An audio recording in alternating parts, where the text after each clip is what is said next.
कलयुग की शुरुआत कोई साधारण घटना नहीं थी। ये एक ऐसी प्रक्रिया थी जिसे देवताओं ने देखा, ऋषियों ने महसूस किया और मनुष्यों ने अनजाने में झेला। ये कथा उस समय की है जब महाभारत का युद्ध समाप्त हो चुका था।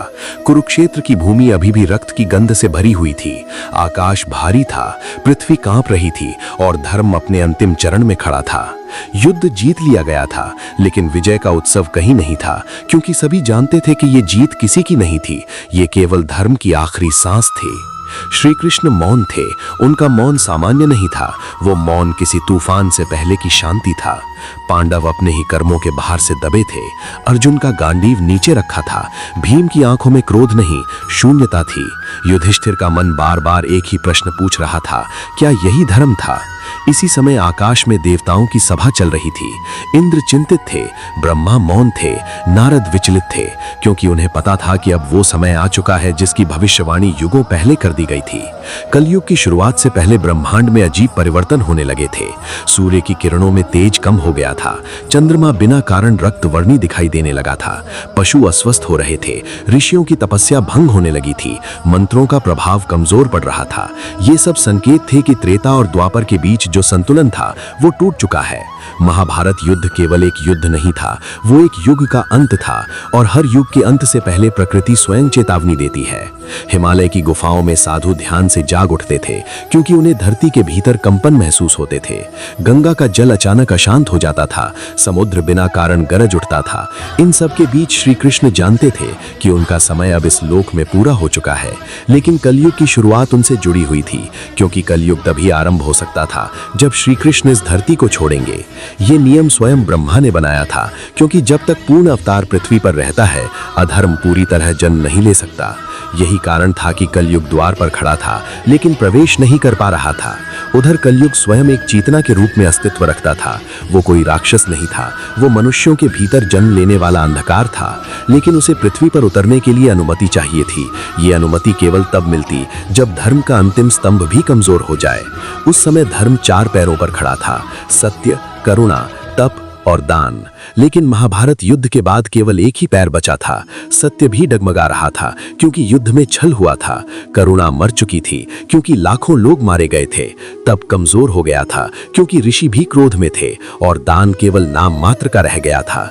यही वो क्षण था जब कलयुग को अनुमति मिली, लेकिन प्रवेश से पहले उसे एक शर्त दी गई थी कि वो सीधे देवताओं पर अधिकार नहीं करेगा। वो केवल मनुष्यों के मन में प्रवेश करेगा और वहीं से संसार को बदलेगा। श्री कृष्ण ये जानते थे, इसलिए उन्होंने कलयुग को वरदान दिया। हाँ, ये सत्य है, श्री कृष्ण ने स्वयं कलयुग को वरदान दिया। उन्होंने कहा, तुम वहां प्रवेश करोगे जहां जुआ, मदिरा, वासना और असत्य होगा, क्योंकि वही मनुष्य की सबसे बड़ी कमजोरी है। ये सुनकर देवता विचलित हो गए, लेकिन श्री कृष्ण मुस्कुराए, क्योंकि उन्हें पता था कि यही एकमात्र मार्ग है जिससे मानव स्वतंत्रता को समझ सके। कलयुग की शुरुआत से पहले अंतिम लीला घटित हुई। वो थी श्री कृष्ण का देह त्याग। लेकिन ये देह त्याग साधारण नहीं था, ये ब्रह्मांडीय संकेत था। जब शिकारी जरा ने उनके चरण में बाण मारा, तो वो बाण नहीं था, वो समय का प्रतीक था, क्योंकि श्री कृष्ण को कोई मार नहीं सकता था। वो स्वयं समय थे, लेकिन समय को भी आगे बढ़ना होता है। जैसे ही श्री कृष्ण ने शरीर छोड़ा, पृथ्वी कांप उठी, आकाश में बिजली कड़की, समुद्र पीछे हट गया, और उसी क्षण कलयुग ने पहला कदम रखा। उस क्षण कोई नगाड़ा नहीं बजा, कोई घोषणा नहीं हुई, क्योंकि कलयुग शोर से नहीं, मौन से आता है।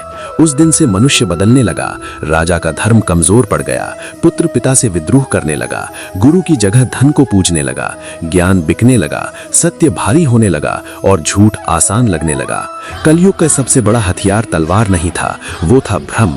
उसने लोगों को यह विश्वास दिलाया कि सुख बाहर है, शक्ति धन में है और जीवन केवल भोग के लिए है। ऋषियों ने चेतावनी दी, लेकिन लोग हंसने लगे, क्योंकि कलयुग की पहली निशानी यही थी कि ज्ञान को बोझ समझा जाने लगा। धीरे धीरे मंदिरों में भी अहंकार प्रवेश करने लगा। पूजा व्यापार बन गई, धर्म प्रदर्शन बन गया और ईश्वर केवल शब्दों में सिमट गया। लेकिन इस सब के बीच एक रहस्य छुपा है जो बहुत कम लोग जानते हैं। कलयुग को पूरी स्वतंत्रता नहीं दी गई थी, उसे एक सीमा में बांधा गया था, और वो सीमा थी नाम स्मरण। ब्रह्मा ने कहा था कि कलयुग में यदि कोई अस्त्र बचेगा तो वो केवल नाम होगा। इसलिए कहा गया, कल युग केवल नाम आधारा। यही कारण है कि आज भी जब सब टूटता है तब भी नाम लेने से मन को शांति मिलती है। कलयुग की शुरुआत से पहले यह भी तय किया गया था कि अधर्म जब अपनी चरम सीमा पर पहुंचेगा तब विष्णु कल के रूप में अवतरित होंगे।